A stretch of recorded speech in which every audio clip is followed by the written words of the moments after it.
हाँ बेटा, तो हम लोग आज जो इलस्ट्रेशन नंबर हम लोग ने लास्ट क्लास में कौन सा किया था, फर्स्ट एंड सेकंड किया था, है ना। और मैंने कहा था शायद 3 to 9 जो है ये आप लोग पहले एक बार एडमिशन, रिटायरमेंट और डेथ वाले क्वेश्चन में करवा देता हूँ, उसके बाद में आपकी इच्छा हो तो कर लेना, ठीक है। कोई डाउट हो तो मेरे से पूछ लीजिएगा। सबसे पहले हम लोग सॉल्व करेंगे अपना इलस्ट्रेशन नंबर 10। चलें।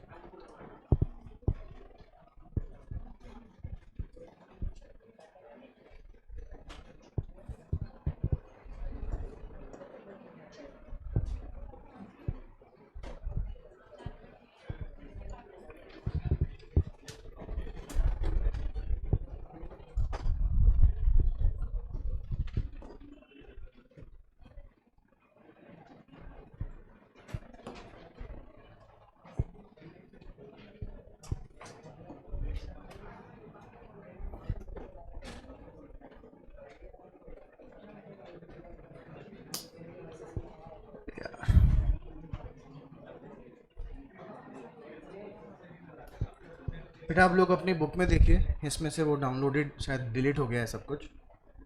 बुक दे दीजिए एक बार, या छोड़ो कोई बात नहीं, मैं देख लेता हूँ।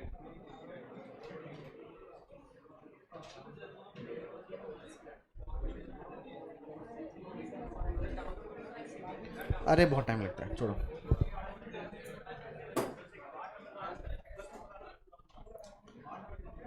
आप लोग बुक्स लाए हो ना। इलस्ट्रेशन नंबर 10, पार्टनर्स का नाम देखो बेटा। आपको अनटू वन टू वाला क्वेश्चन दिख गया। मैं क्वेश्चन पढ़ रहा हूँ, ध्यान से आप लोग भी पढ़िएगा प्लीज। देखो, Antu, Bantu and Chintu were in partnership, sharing profit and loss in the ratio 3:4:3. The accounts of the firm are made up to 31st March every year. The partnership deed provided inter alia that on the retirement of a partner, the goodwill was to be valued at 3 years purchase of average profit of past 4 years up to the date of retirement after deducting interest at the rate 12% per annum on capital employed and remuneration of rupees 2000 per month to each partner। 2000 पर महीना मिलेगा, हर एक partner को मिलेगा। On April 1st, 2020, Antu retired and it was agreed on his retirement to adjust the goodwill in the capital accounts without showing any amount of goodwill in the balance sheet. It was agreed that capital employed would be rupees 6,50,000. Bantu and Chintu were to continue the partnership, sharing profit and losses equally after the retirement of Antu. The following were the amounts of profit of earlier years before charging salary to partners and interest on capital employed। बेटा treatment तो होता रहेगा, पहले इसका क्या जरूरी है, valuation. पहले वैल्यूएशन करेंगे गुडविल का। 2016-17 प्रॉफिट, 16-17-18 प्रॉफिट, 18-19 प्रॉफिट, लेकिन 19-20 में भी प्रॉफिट हो गया बेटा। You are required to compute the value of goodwill and show the adjustment thereof in the books of the firm। बेटा गुडविल कैलकुलेट करना है, पिछले 4 साल के प्रॉफिट को एवरेज लेना है बेटे, उसमें से पार्टनर्स का फेयर रेम्यूनरेशन लेस करना होगा और इंटरेस्ट ऑन कैपिटल। उसके बाद जो वैल्यू बचेगा वो किसके काम आएगी, गुडविल वैल्यूएशन के लिए। अब आप लोग जो है क्वेश्चन को ध्यान से पढ़िए और फटाफट मुझे वैल्यूज बोलते जाइएगा। लिख भी लो चाहो तो कॉपी में, इलस्ट्रेशन नंबर 10।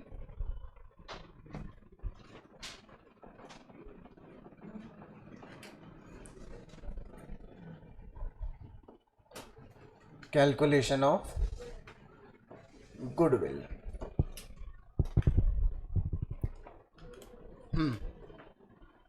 पिछले 4 साल के प्रॉफिट को बेस बनाना है ना। 2016-17, 2017-18, 2018 and 19 and 2019 and 20। हाँ प्रॉफिट बोलिए पहले साल का। 2,60,000 फिर 2,75,000 फिर 265 और फिर 280। चलो टोटल लगाओ, 10,80,000, 10,80,000। Now listen me very very carefully. एक ही बार में समझ आने वाली बात है, आगे डिस्कस भी नहीं होगा, इसलिए एक बार सुनिएगा।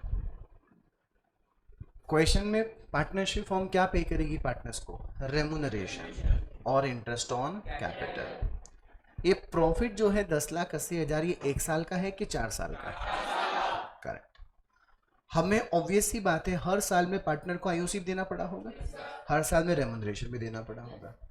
अगर मैं 10,80,000 में से ही क्या लेस करने जाऊं, अगर सैलरी या फिर रेमुनरेशन या फिर आईओसी, तो मुझे रेमुनरेशन भी और आईओसी भी कितने साल का लेस करना होगा? 4 साल। लेकिन अगर मैं इसका क्या कर लेता हूँ यहीं पे एवरेज, यहीं पर इसी का क्या कर लूँगा? एवरेज, तो फिर रेमुनरेशन और आईओसी दोनों ही 1 साल का ही देना होगा। बात समझ में आ गई बेटा?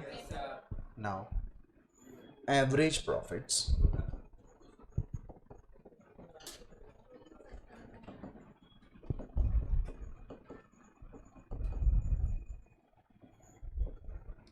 $2,70,000। अब इसमें से क्या लेस कर दें? Remuneration of partners. कितने पार्टनर्स हैं बेटे? 3। हर एक पार्टनर को 2,000 मिलता है बेटा, हर महीने मिलता है, तो कितने महीने से मल्टीप्लाई कर दूं? 12। कितना हुआ ये? 72,000। लेस होगा ना बेटे ये? और अपने को इसमें से क्या लेस करना है? Interest on capital. कैपिटल कितनी है देखो? 6 लाख। आईओसी का रेट देखो 12%, 78,000। वेरी गुड, लेस कर दीजिए। क्या आपके पास average profit after remuneration and IOC आ गया बेटा? कितना बोले आप? 120? Only 120? This is your average profits. Read the question again. क्या आपने को गुडविल का वैल्यूएशन एवरेज प्रॉफिट के number of year of purchase के बेसिस पे करना है बेटा? कितने? 3 years। तो goodwill is equals to 1,20,000 multiply by 3, आ गया 3,60,000। प्लीज यहां तक नोट कर लीजिए।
डन बेटा।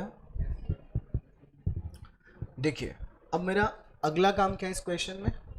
ट्रीटमेंट ऑफ गुडविल, राइट बेटा? अगर आप 12th में पढ़े होते ना तो मैं आप लोगों से सीधे आंसर पूछा होता। अब आप नहीं पढ़े इसलिए पहले थोड़ा समझा रहा हूं।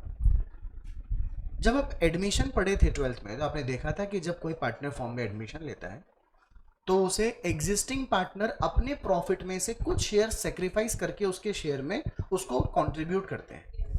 इसलिए जो भी वो गुडविल लेकर आता है, जो भी वो प्रीमियम लेकर आता है, वो हम उन पार्टनर्स में डिस्ट्रीब्यूट कर देते हैं जिसने उस पार्टनर के फेवर में अपना प्रॉफिट सेक्रीफाइस किया। बेटे बात समझ आ रही है? और जब वो नहीं लेकर आता है तो अपन उसके करंट अकाउंट को डेबिट करके उन पार्टनर्स को क्रेडिट कर देते हैं जिनको उन्होंने सेक्रीफाइस किया। बात समझ में आ गई? बेटा रिटायरमेंट और डेथ में गुडविल का ट्रीटमेंट सबसे आसान है। ये कहानी उल्टी हो जाएगी। जो पार्टनर जा रहा है वो फॉर्म से अपना पैसा लेकर जाएगा, तो हमें उसके कैपिटल में गुडविल का अमाउंट ट्रांसफर करना पड़ेगा। फटाफट आंसर देते जाना। पार्टनर के कैपिटल अकाउंट का बैलेंस फॉर्म के लिए एक इंटरनल लायबिलिटी होती है, इसलिए पार्टनर कैपिटल अकाउंट का बैलेंस होता है क्रेडिट। राइट है बेटा? हम फॉर्म उसके अकाउंट में पैसे ट्रांसफर करेगी तो उसका कैपिटल अकाउंट इंक्रीज होगा बेटे, यानी पहले से क्रेडिट था, क्या हम उसे और भी क्रेडिट कर देंगे? ये पैसा उसे वो पार्टनर्स देंगे जो कि उसके जाने के बाद में उसके शेयर को गेन कर लेंगे, उसके शेयर को गेन। जैसे हम 3 पार्टनर हैं, A B C. C firm को छोड़कर चला गया, तो इसका जो शेयर बनता था 1/3 वो हम दोनों का हो गया कि नहीं हो गया? हम दोनों ने उसे आधा आधा आपस में बांट लिया, यानी हम दोनों का गेन हाफ हाफ, यानी 1:1 इक्वल हो गया कि नहीं हो गया? तो उसे जो भी गुडविल देनी होगी उस गुडविल में आधा ये देगा, आधा मैं दूंगा। बात समझ में आ गई?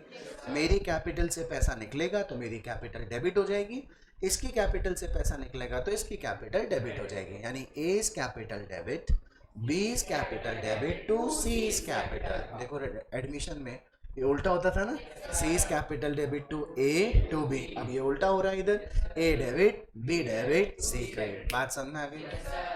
लेकिन मान लो बी कहता है कि नहीं यार ए, सी के जाने का फायदा मुझे नहीं होगा, मैं तो नहीं लूंगा, तुम ही ले लो, गेन कर लो। मैंने कहा ठीक है तू छोड़, पहले मुझे 1/3 मिलता था मेरा, अब मैं इसका भी 1/3 ले लूंगा। तो केवल गेन ए को हो रहा है या बी को हो रहा है? तो जब इसको गुडविल लेने की बात आएगी, क्या बी कुछ पैसा देगा क्या? इसलिए गेनिंग पार्टनर कैपिटल जो होगा वो केवल मैं ही होगा कि नहीं होगा? I will pay the entire share of retiring partner. बात समझ में आ गई बेटा? प्लीज ध्यान से देखिए, ये जो गुडविल है ये रिटायरिंग पार्टनर की है कि फर्म की गुडविल है? पक्का लिखो। Number 2, adjustment of goodwill.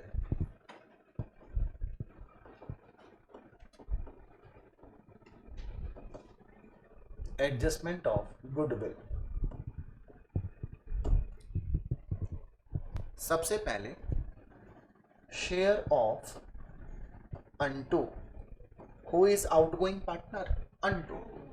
क्या अंटू बंटू और चिंटू का रेशो 3:4:3 था बेटा?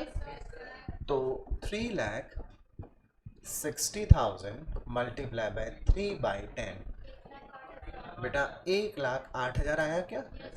ओके। बंटू और चिंटू लेंगे ये पैसा और किसको देंगे? अंटू को। बंटू और चिंटू कौन से रेशो? Gaining ratio. बेटा सेक्रीफाइसिंग रेशो का फॉर्मूला बोलिए, old ratio minus new ratio. अब गेनिंग का बोल दो, new ratio minus old ratio. सामने आ गई मेरी बात? Gaining ratio is equals to new ratio minus old ratio. 2 बार बोलेंगे मेरे साथ, gaining ratio is equals to, gaining ratio is equals to. अच्छा 11 और 12th में जब पढ़ते थे, अगर पार्टनर्स का कोई न्यू रेशो गिवन नहीं होता था तो ओल्ड रेशो को ही सेक्रीफाइसिंग रेशो मान लिया जाता था ना।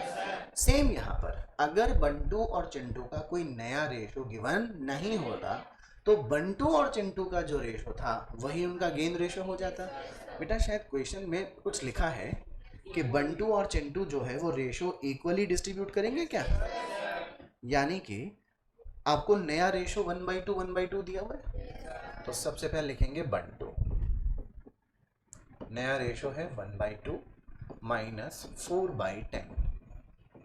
एलसीएम बोले तो 20 आ गया बेटा, यहाँ पे कितना आया 10, यहाँ आया 8, क्या 2/20 आ गया बेटा?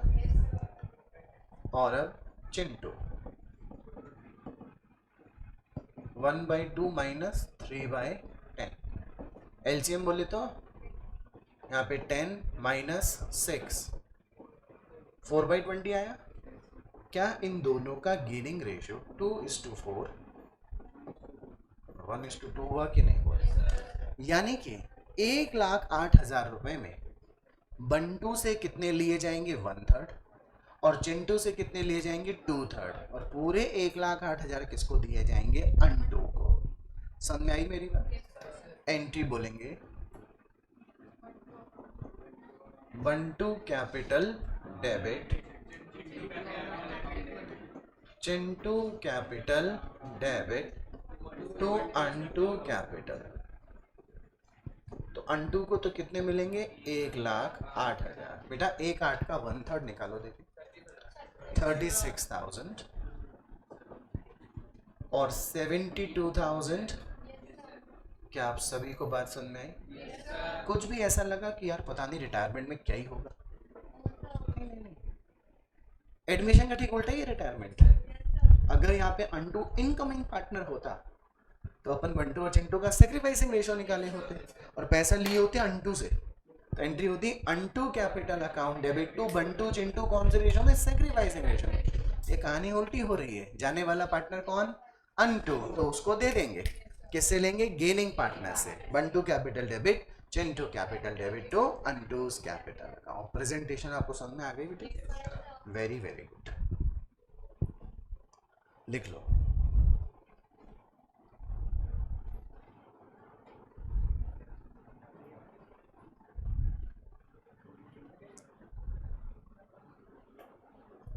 अब हम करेंगे इलस्ट्रेशन नंबर 11।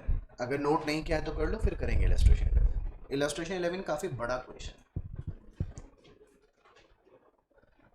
बड़ा इन द सेम मैं कहूँगा कि जो आप 12th क्लास में जो डीके गोयल सर की बुक में से जो आपने बहुत सारे क्वेश्चंस किए थे ना, उनका मिलाकर कुछ कॉम्बिनेशन है।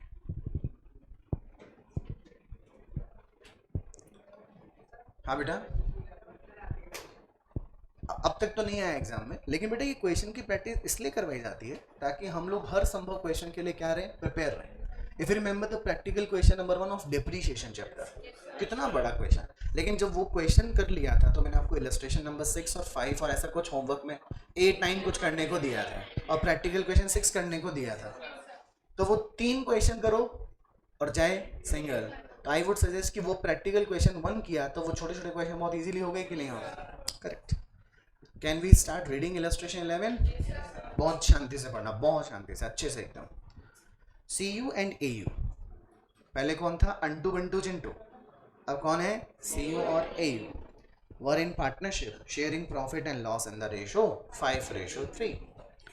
On April 1st, 2020, they decided to admit AG, the partnership, on the following terms. AG will bring 2 lakh as capital for 1/4 share. कितना शेयर है AG का? 1/4. New profishing ratio will be 2:1:1. बेटा जैसे ही रेशियो चेंज हो जाता है, admission के case में तो सेक्रीफाइसिंग रेशियो निकलता है और रिटायरमेंट के केस में gaining ratio. CU was entitled to a salary of rupees 2,000 per month. It was revised to 3,000 per month from October 1st, 2018. बेटा अक्टूबर 1, 2018 से पहले तो हर महीना सैलरी कितना था? फिर अक्टूबर 18 सैलरी कितनी हो गई?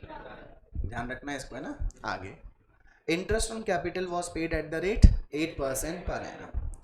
Capital on 31st March 2020 were rupees CU 4 lakh, AU 3 lakh, which had remained unchanged since last 4 years. पिछले 4 सालों में इनकी कैपिटल में कोई चेंजेस नहीं आया। मतलब पिछले 4 सालों में जो प्रॉफिट अर्न किया होगा, उन प्रॉफिट को अर्न करने में यही कैपिटल लगी हुई थी। तो अपन ने आईओसी भी इतना ही दिया होगा पिछले 4 साल। आगे goodwill was to be valued at on the basis of 3 years purchase of average adjusted. इधर देखो, जैसे ही एडजस्टेड प्रॉफिट निकल कर आता है इसका मतलब प्रॉफिट कैलकुलेटेड है लेकिन गलत है। याद है P&L adjustment? Practical question number 1 of P&L appropriation वाला टॉपिक, वाइज क्लेवर डल वाला क्वेश्चन। प्रॉफिट अगर गलत होता है तो उसको रिवाइज करके एडजस्टेड प्रॉफिट आता है ना बेटा। Revised adjusted weighted average profit, मतलब प्रॉफिट में कुछ ना कुछ ट्रेंड दिखाई देगा, इधर इंक्रीजिंग और डिक्रीजिंग।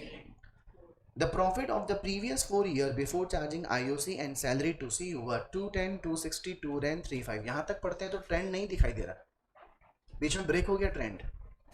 देखो जरा, ट्रेंड ब्रेक हो गया ना। लेकिन ये प्रॉफिट्स क्या हैं? Before adjustment. पहले क्या करेंगे, फिर देखेंगे ट्रेंड आ रहा है कि नहीं आ रहा है। Now the profits, these profits were subject to following rectification. बहुत ध्यान से बेटे.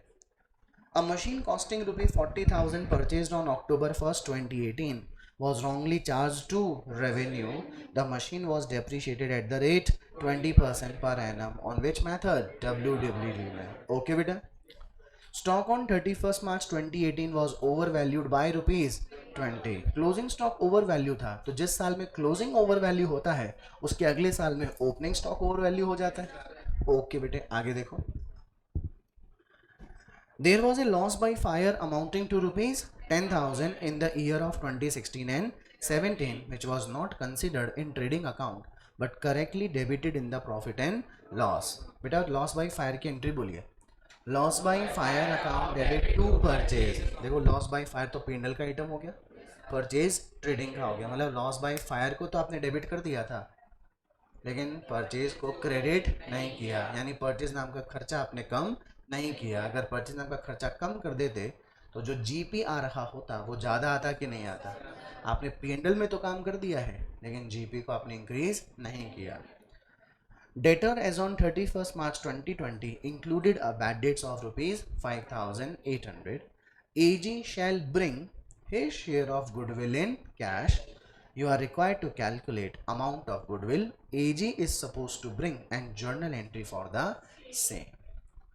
बेटा कुछ क्वेश्चंस याद है क्या इस तरह के? कुछ क्वेश्चंस, कुछ 3-4 इलस्ट्रेशंस थे आपके. प्रॉफिट्स गलत थे. मेरे को लगता है शुरू के 1, 2, 3, चौथा या 5वां इलस्ट्रेशन ही आपका ऐसा हुआ करता था. लिखो मेरे साथ. Illustration number 11.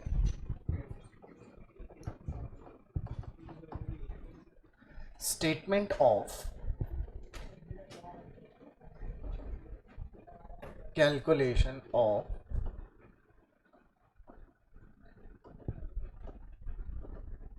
adjusted weighted average profits. Okay, statement of calculation of adjusted weighted average profits. बेटा मैंने स्टेटमेंट लिखा है, दोबारा बोल देता हूँ online students. Statement of calculation of adjusted weighted average profits. कितने साल के प्रॉफिट्स का बेस बनाना है अपने को? 4.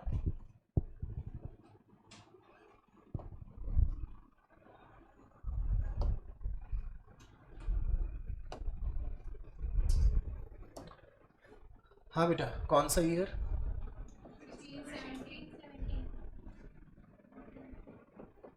17, 18, 18, 19 एंड 19, 20. इधर क्या लिख दें? पर्टिकुलर्स. बेटा मुझे थोड़ा छोटा छोटा लिखना पड़ेगा, ध्यान रखिएगा. आप लोग तो जैसा चाहें वैसा लिख सकते हैं, मेरे पास जगह थोड़ी कम रहेगी. सबसे पहले देखो मुझे प्रॉफिट जो है वो कितने रुपए के गिवन है. 2,10,000. फिर 2,60,000 रुपये. वापस से 2,10,000. ज़्यादा 3-5 मत कर. कितना हुआ? 3,05,000. अंडरस्टूड बेटा? अच्छा, इसमें ये प्रॉफिट जो है ना, इसमें से अपने को क्या एडजस्ट करना बाकी है बेटे? कुछ तो गलती को ठीक करना बाकी है और कुछ एडजस्टमेंट्स किसके? आईओसी और सैलरी. एक काम करते हैं, पहले जो हर साल फिक्स देना है वो लेस कर दे बेटा. देखो सबसे पहले तो लिख लो आईओसी,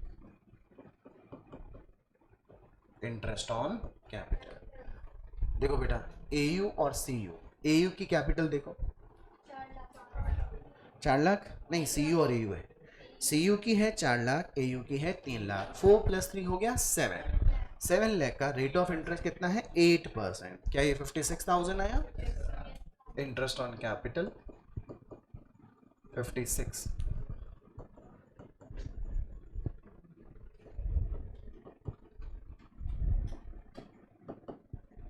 ओके, इसमें से क्या लेस करनी है बेटा? सैलरी. सैलरी के लिए हमको क्या दिखाना पड़ेगा?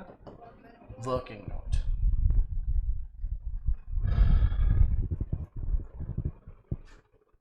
देखो सैलरी कब से चेंज हुई सैलरी? हाँ, working note number 1, calculation of salary. किसको दे रहे थे अपन सैलरी? सीयू को। 2016-17। क्या इस साल में कोई चेंज हुआ?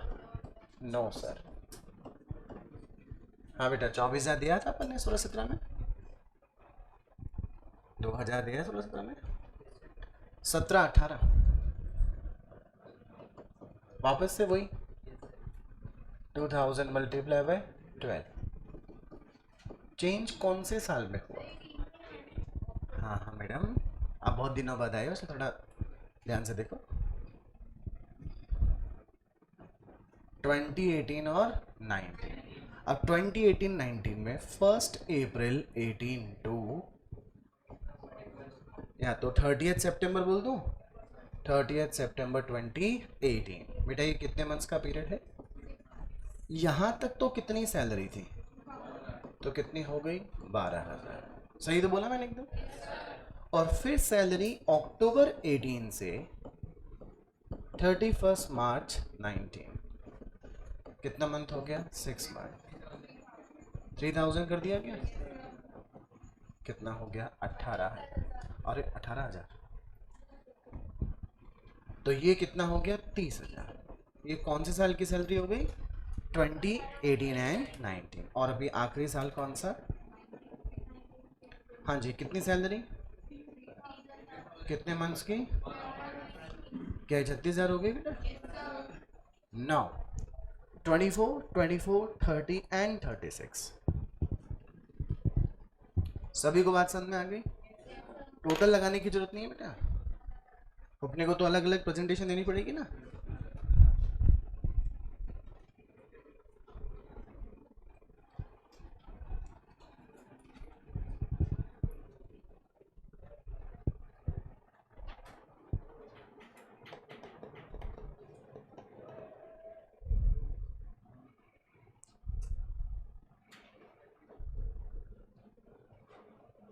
सबने कर लिया नोट?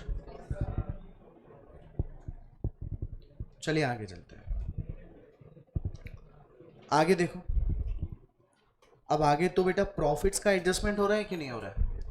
पहले इसको नोट कर लो। ये कितना? 24,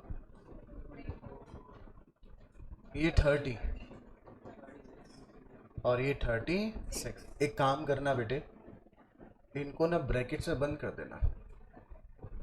कल को ब्रैकेट का ध्यान नहीं रहा और जो चीज़ माइनस करनी थी वो गलती से क्या कर गए, तो पूरी मेहनत पे पानी फिर जाएगा। अब हम लोग करेंगे प्रॉफिट्स का एडजस्टमेंट। बेटा अपन ने मशीन कौन सी डेट को खरीदी थी? 2018। मतलब ये जो नाटक हुआ ये 18-19 वाले पीरियड में हुआ ना बेटा, या 17-18 में? 18-19।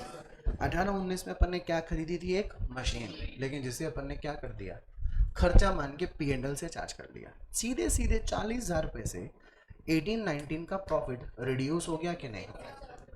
क्या करें, ऐड कर दे बेटा। लिखो, machine purchased debited to P&L।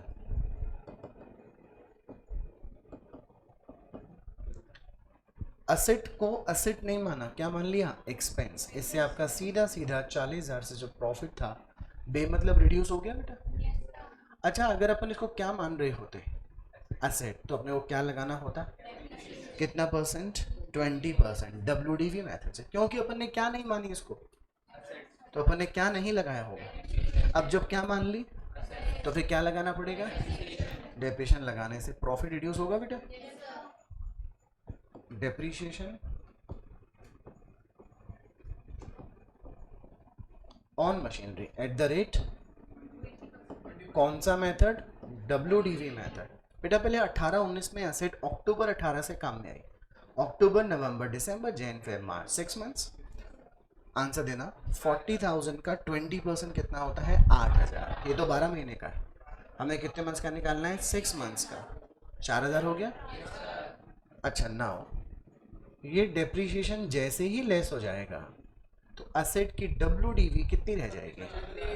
Method अगर कॉस्ट होता, मेथड अगर क्या होता कॉस्ट, तो अपन कॉस्ट का 20% लगाए होते 1920 में। मेथड कौन सा है? Cost was, depreciation was, depreciation जैसे ही लेस किया तो WDV 36,000 की हो गई। इसका 20% पूरे साल भर का, वाई नॉट 6 months ओनली? यहाँ तो खरीदा ही मिड ऑफ द ईयर था, यहाँ तो पूरे साल भर काम आई होगी। 36,000 का 20% कितना हो गया? 7,200। आ गई बेटे बात समझ? इसका भी चाहे तो मैं आपके लिए वर्किंग नोट बना देता हूँ।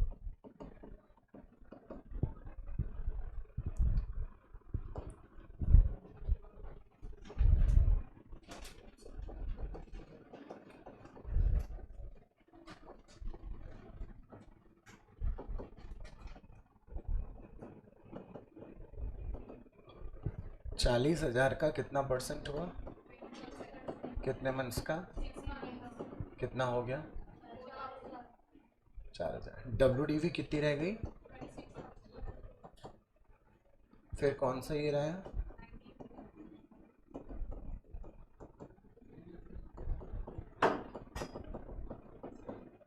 7,200।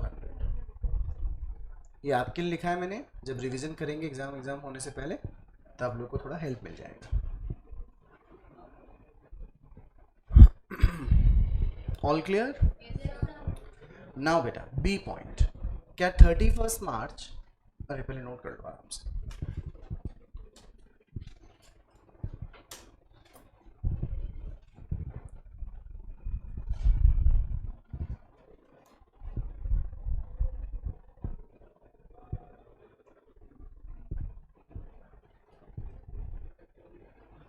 कर लिया note? B point, stock on 31 March 18, 31 March 18, यार 18 2 साल में आ रहा है, 31 मार्च 18 इस साल की बात हो रही है। इस साल का जब क्या बनाया होगा? ट्रेडिंग अकाउंट, तो क्लोजिंग स्टॉक को ट्रेडिंग अकाउंट के क्रेडिट में लिखा गया होगा। बे मतलब क्लोजिंग स्टॉक ज़्यादा कर दिया था तो ट्रेडिंग अकाउंट का क्रेडिट साइड ज़्यादा कर दिया था, यानी सीधा सीधा प्रॉफिट 20,000 से ज़्यादा हो गया था। अब उसे क्या कर देंगे? डिक्रीज, देखो लेस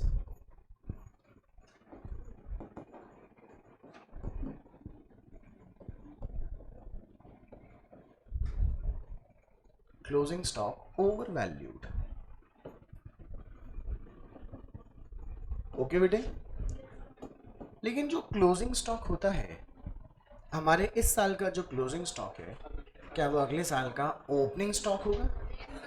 जैसे क्लोजिंग स्टॉक ट्रेडिंग के क्रेडिट में गया था, वैसे ही अगले साल यानी 18-19 की ट्रेडिंग में ओपनिंग स्टॉक बन के गया होगा। ओपनिंग स्टॉक जितना ज़्यादा होगा उतना ट्रेडिंग का डेबिट साइड ज़्यादा होगा, और ट्रेडिंग का जितना डेबिट साइड ज़्यादा होगा उतना प्रॉफिट कम होगा बेटे। तो जो अपन ने 20,000 से प्रॉफिट को इंक्रीज किया था उसे तो रिड्यूस कर दिया, और जितना अपन ने उसे डिक्रीज कर रखा था उतने से इंक्रीज। क्लोजिंग की जगह आप क्या लिख देंगे? ओवर वैल्यूड या अंडर वैल्यूड? ओए over valued. Opening stock over valued. किस साल का? 2018 और 19 का। बेटे दोबारा समझाता हूँ, वापस समझ लीजिए। पिछले, अच्छा ओपनिंग स्टॉक का मतलब क्या होता है? साल की बिगिनिंग में जो ओपनिंग था, ये साल की बिगिनिंग अप्रैल 19 से हुई, तो इसकी एंडिंग कब हुई होगी? 31 मार्च 19 से हुई होगी। समझ गए ना? यानी जो किसी साल का क्लोजिंग होता है वही अगले साल का क्या होता है? ओपनिंग। आपने इस साल का क्लोजिंग स्टॉक बढ़ाया यानी प्रॉफिट बढ़ाया था तो उसे रिड्यूस कर दो, यही क्लोजिंग अगले साल क्या बना होगा? ओपनिंग। आपने क्लोजिंग बढ़ा रखा था तो ओपनिंग भी बढ़ा रखा होगा, ओपनिंग बढ़ने से प्रॉफिट क्या हो चुका होता है? डिक्रीज। उसे क्या कर दो? इंक्रीज। फटाफट बोल दो, बात समझ में आ गई?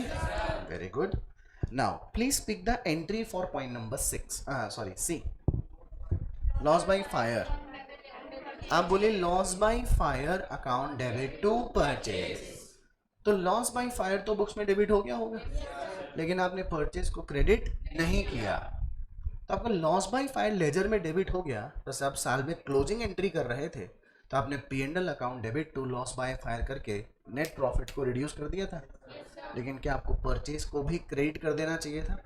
अगर आप परचेज को क्या किए होते, तो डेबिट में से क्रेडिट अगर कम हो जाता तो टोटल कॉस्ट ऑफ परचेज यानी टोटल एक्सपेंस ऑफ परचेज भी कम हुआ होता, लेकिन आपने उसे कम, परचेज ट्रेडिंग के डेबिट में गया होगा, ज़्यादा गया होगा, कॉस्ट ज़्यादा हुई होगी, डेफिनेटली प्रॉफिट कम हुआ था कि नहीं हुआ। उसी प्रॉफिट को अपने को क्या करना है, इंक्रीज। एम आई राइट? कौन से साल में हुआ ये कारनामा? 16-17 में, यानी करंट ईयर में। लिखो, loss of goods by fire not adjusted in trading account. एक तरीका और भी है समझाने का, वो भी सुन लीजिए एक बार। आपने एंट्री पास करी, loss by fire account debit to purchase. तो या तो अपन लोग क्या करते, परचेज की वैल्यू को कम करके दिखाए होते, या फिर लॉस बाय फायर को ट्रेडिंग के क्रेडिट में डाले होते, मतलब कुछ तो किया होता। लेकिन ये तरीका सही नहीं है। लॉस बाय फायर तो कहीं भी राइट ऑफ होगा पी एंड एल से। तो आपको जो मैंने पहला वाला लॉजिक दिया वो आपको इजीली और अच्छे सामने आ गया कि नहीं आ गया? हाँ जी। किस साल का प्रॉफिट बढ़ा दूं, डिक्रीज करूं या इंक्रीज? कितने रुपीज से? Only now. अब बैड डेट्स कौन से साल में इंक्लूडेड है? मतलब आपके डेटर्स में 5800 की क्या शामिल है, याद है? रिटर्न ऑफ नहीं किया जाना, इसका मतलब डेटर्स की वैल्यू को अभी तक रिड्यूस नहीं किया है। अगर क्या कर दिए होते तो bad debts account debit to debtor हो गया होता, P and L account debit to bad debt charge हो गया होता, नहीं हुआ, मतलब बैड डेट्स रिटर्न ऑफ नहीं था। देखो, less bad debts not return of. किस साल के प्रॉफिट डिक्रीज करने हैं? 1920। डिक्रीज करना है, ध्यान रखिए, डिक्रीज माइनस करना है। क्या अपन ने सभी एडजस्टमेंट कर डाले बेटा? अब बड़े अच्छे से ये 2,10,000 में -2 हो रहा है, +1 हो रहा है। बेटा ये कौन से प्रॉफिट आ रहे हैं? हाँ, 1,40,000,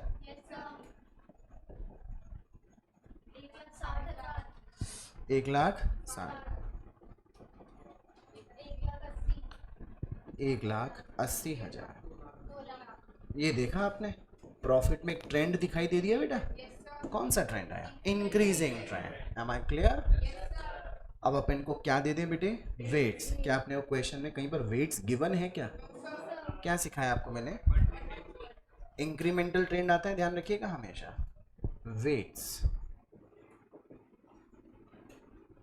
1 2 3 4।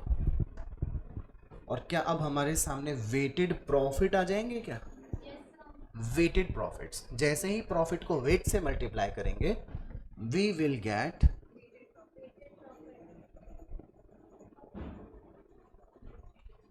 Weighted profit. 1,40,000,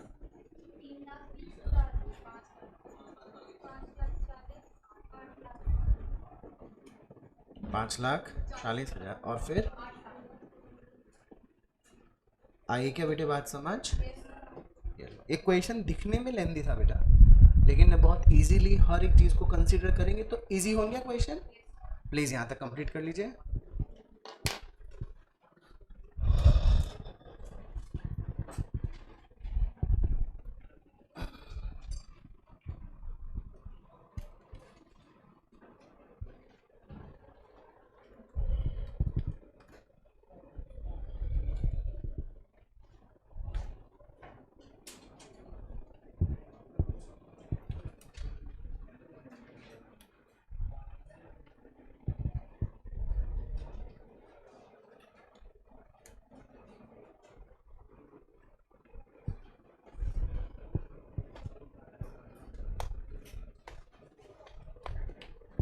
ये मैंने वेट एडजस्टेड प्रॉफिट लिखा है, उसके नीचे वेट लिखा है, उसके नीचे वेटेड प्रॉफिट्स लिखा है।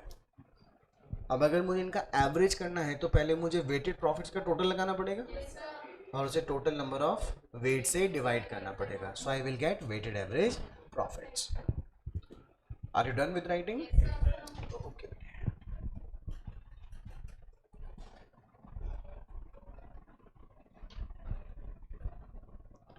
Weighted average profit,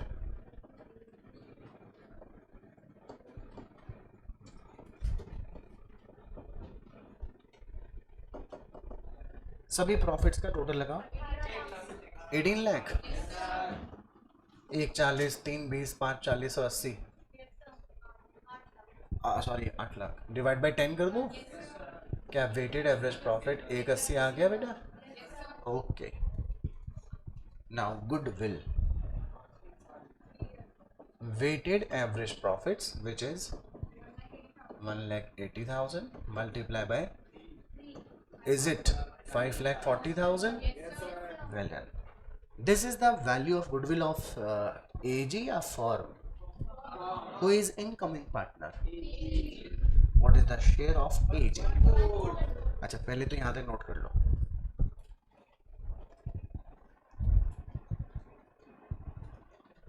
Now adjustment of goodwill.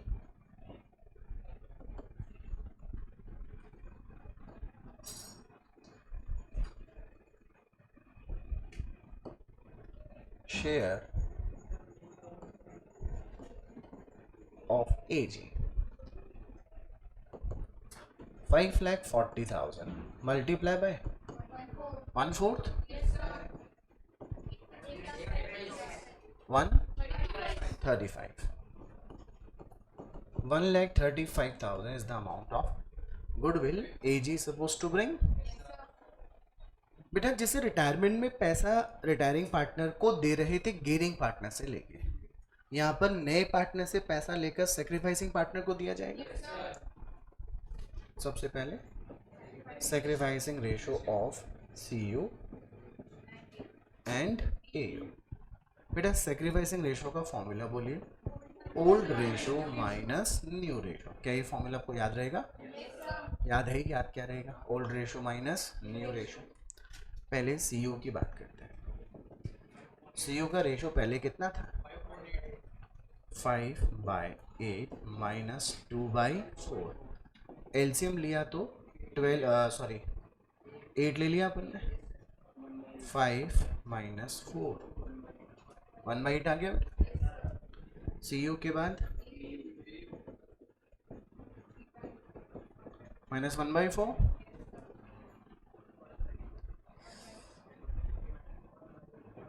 1/8। क्या इन दोनों का सैक्रिफाइसिंग रेशो 1:1 आया क्या बेटा? यहाँ तक नोट कर लो, क्योंकि आगे की जो चीज़ मैं आपको बताने वाला हूँ वो आप लोग पहली बार सुनोगे।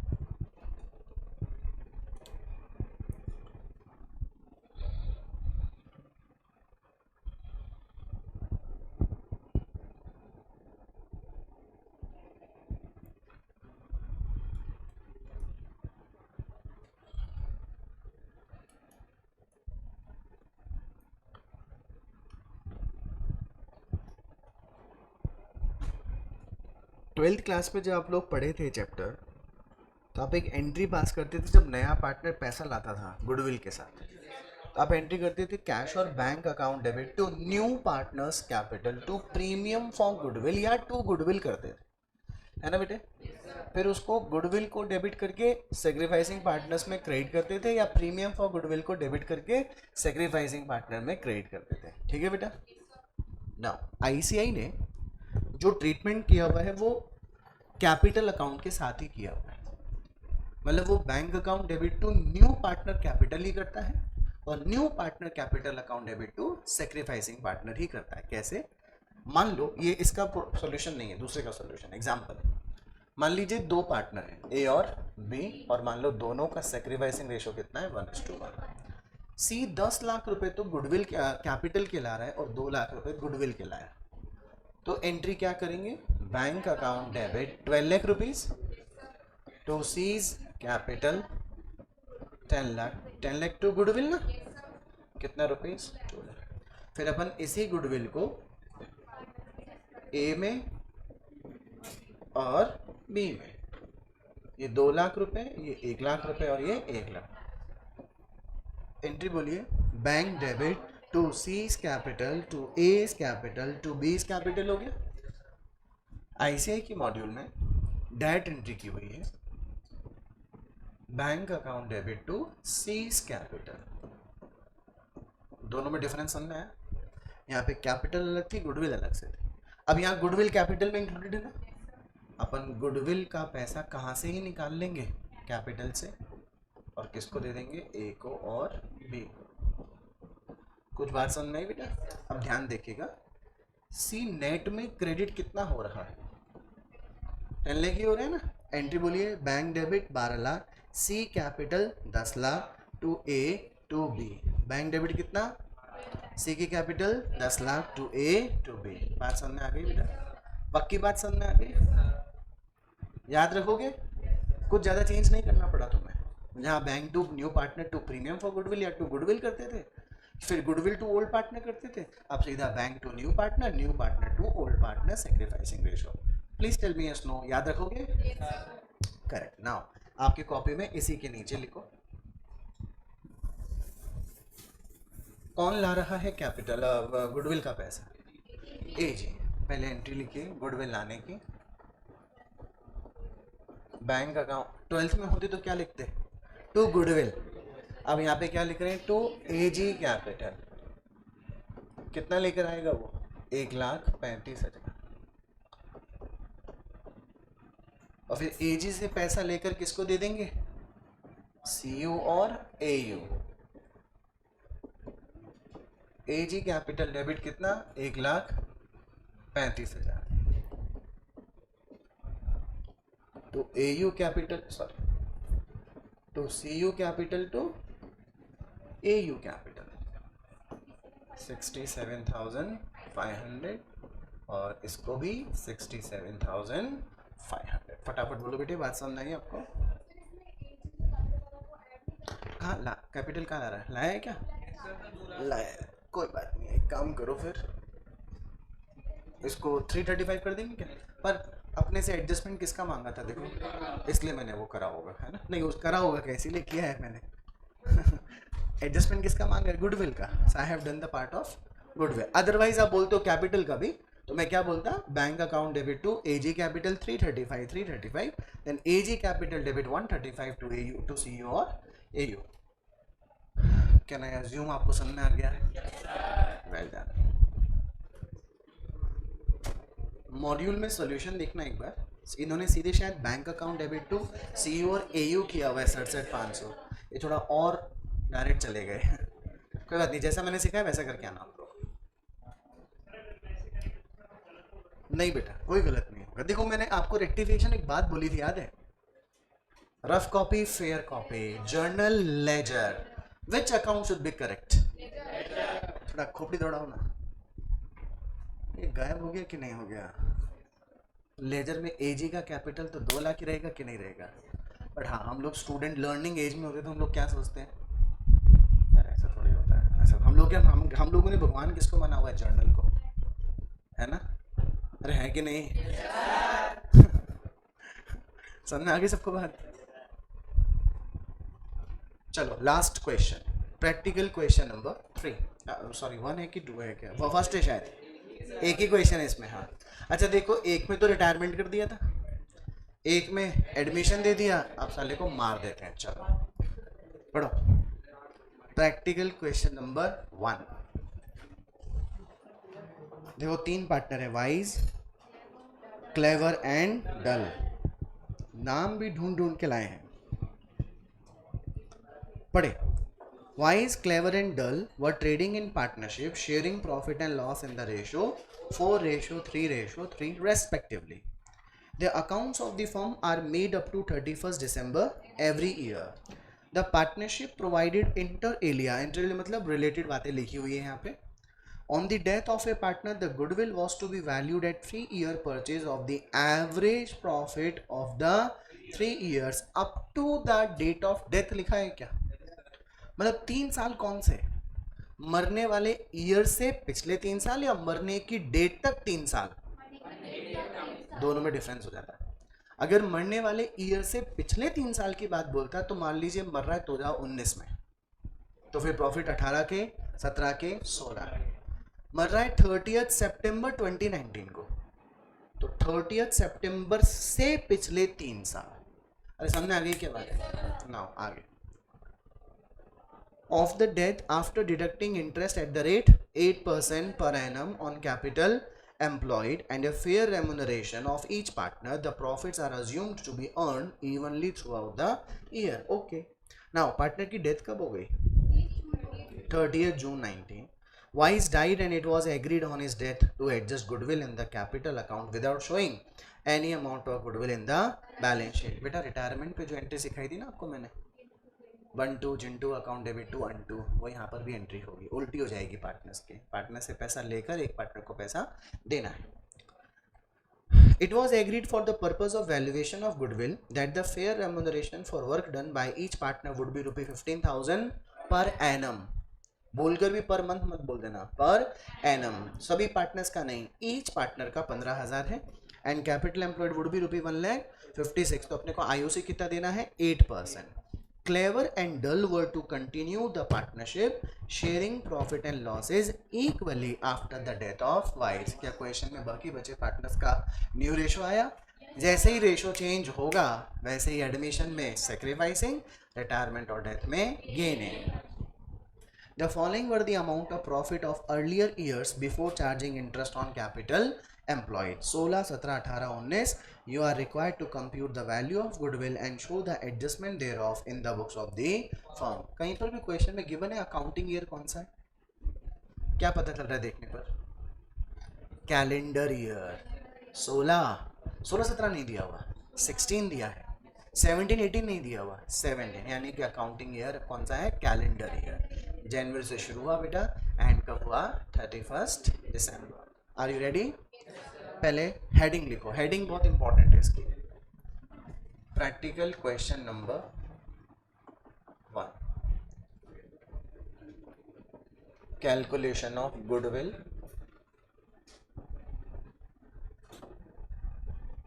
on the basis of average profits of past 3 years up to the date of death, that is कौन सी जून?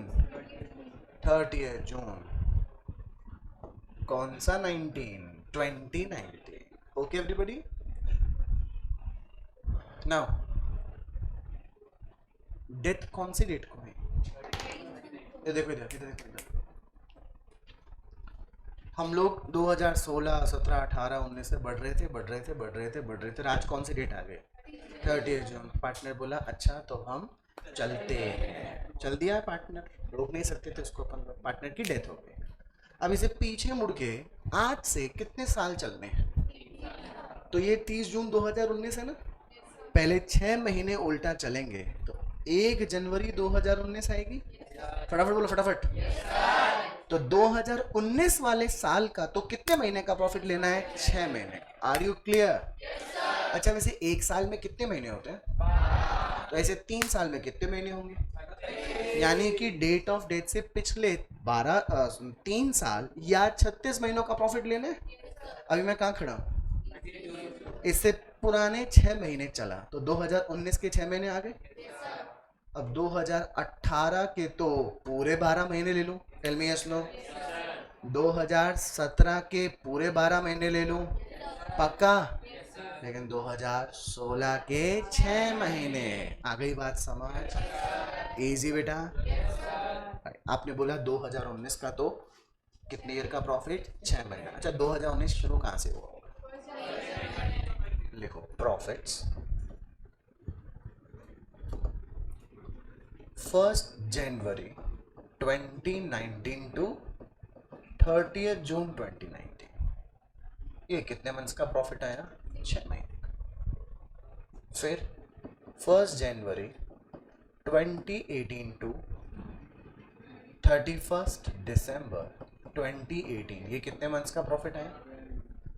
1st जनवरी 2017 टू 31st दिसंबर 2017, ये कितने मंथ्स का? 12 मंथ। M I clear? बताओ क्या करूँ अब, फटाफट। शाबाश। 1st July 2016 to 31st December 2016, very nice बेटे। मैं अज्यूम कर रहा था कि आप लोग गलती से 1st जनवरी बोलेंगे, एक सही बोले आप लोग 1st जुलाई, क्योंकि मेरे को तो 2016 में कितने महीने लेने थे? 6। अच्छा, इसको थोड़ा और आसान बनाता हूँ, ये तो थोड़ा मैंने एक्स्ट्रा बोल दिया, एक और इजी बनाता हूँ। 2019 का साल है ना, इसमें आगे की 3 साल जोड़िए, कौन सा साल आएगा? 2022। अरे आगे का 2019 में 3 साल जोड़िए फटाफट, 2022 आएगा ना। 2019 में -3 करो ना, तो 30 जून 2016 बोल दूं या 1 जुलाई 2016 बोल दूं, एक ही बात होगी कि नहीं होगी? कहां से वापस बोलो, 1 जुलाई 16 से 30 जून 2019, 3 साल हो गया कि नहीं? लेकिन जुलाई 16 से 31 दिसंबर 16 अकाउंटिंग ईयर एंड हुआ होगा। शुरू कब से हुआ होगा? जनवरी से। यहाँ तक कितना महीना? 6 महीना, फिर आगे के 12, आगे के 12, आगे के 6 मंथ्स। M I clear? पहले वाला मैंने जो एग्जांपल दिया वो भी शायद समझ में आ गया होगा, और मैंने आगे और पीछे वाला जो माइनस कैलकुलेशन बताया वो भी समझ में आ गया होगा बेटा। ग्रेट। अब मेरे को 2019 का प्रॉफिट देखो कितना गिवन है, लास्ट 62,004। पूरे साल का लो या आधे साल का? 31,200। अच्छा, मैं 2018 वाला प्रॉफिट पूरा पूरा ले लूँ बेटा? 18 में कितना है? 72। Am I clear? फिर 2017 75,600। अच्छा, 2016 का प्रॉफिट कितना गिवन है? 67,200, right? 67,200 multiply by 6 by 12 is it 33,000। पक्की बात समझ में आ गई? Very good. टोटल प्रॉफिट्स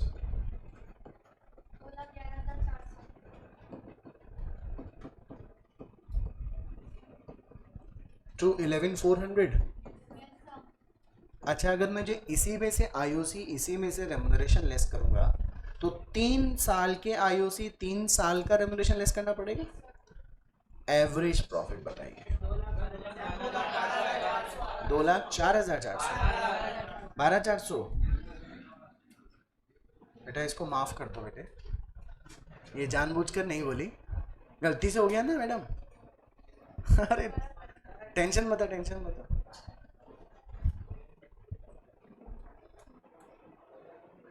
आ गया ना, जल्दबाजी नहीं बेटा, एग्जाम में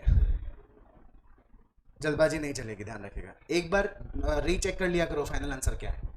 2,12,400। अभी क्या बोलेंगे? एवरेज प्रॉफिट्स डिवाइड बाय 3 या 4 या 6? 3। Why not? Why 6? Why 4? Profit कितने साल के? 3 साल।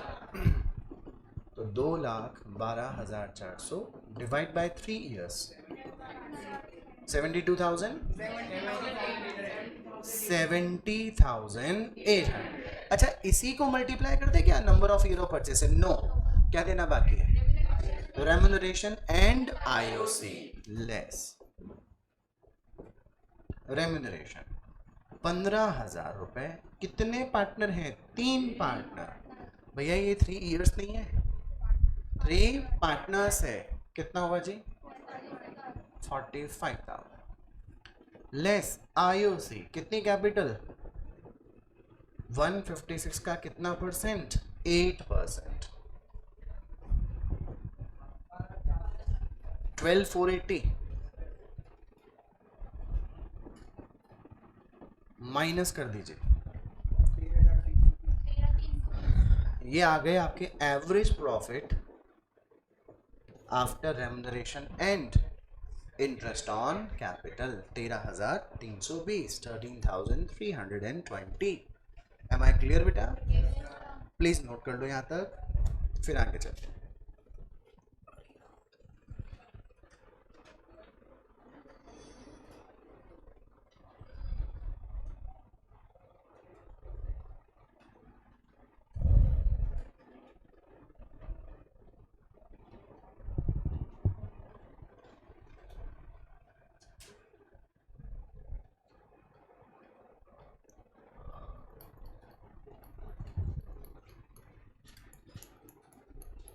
सबने कर लिया यहाँ तक?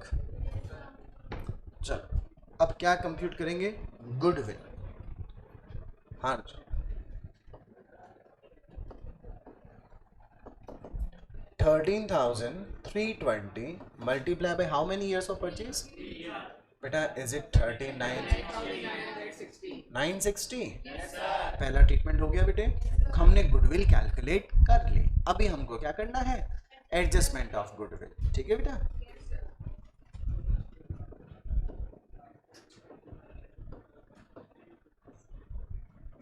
Who is deceased partner?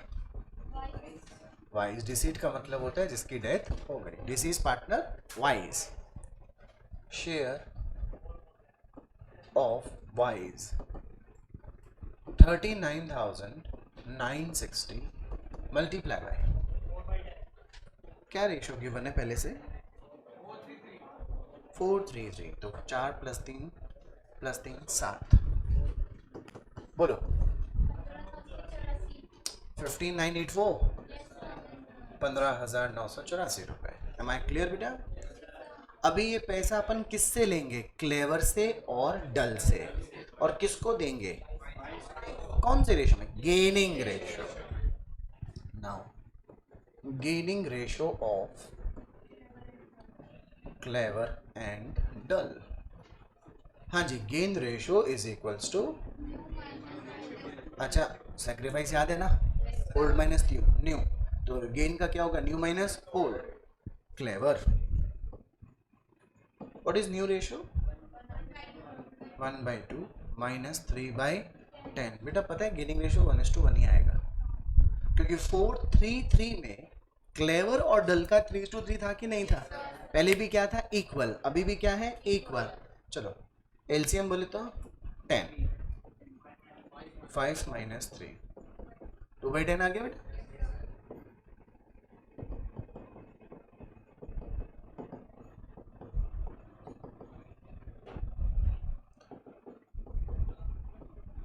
Gain ratio is equals to 1:1। अच्छा पैसा किससे लेंगे?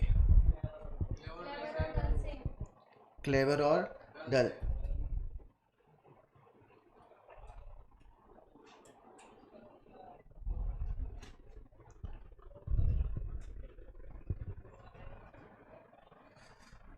हाँ जी 15,984 है क्या? पैसा लो क्लेवर से। क्लेवर की कैपिटल रिड्यूस हो जाएगी क्या? एंट्री बोलिए, Clever capital debit, Dull capital account debit to Wise capital.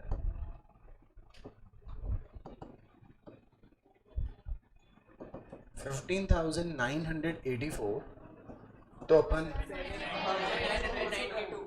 7,992 7,992।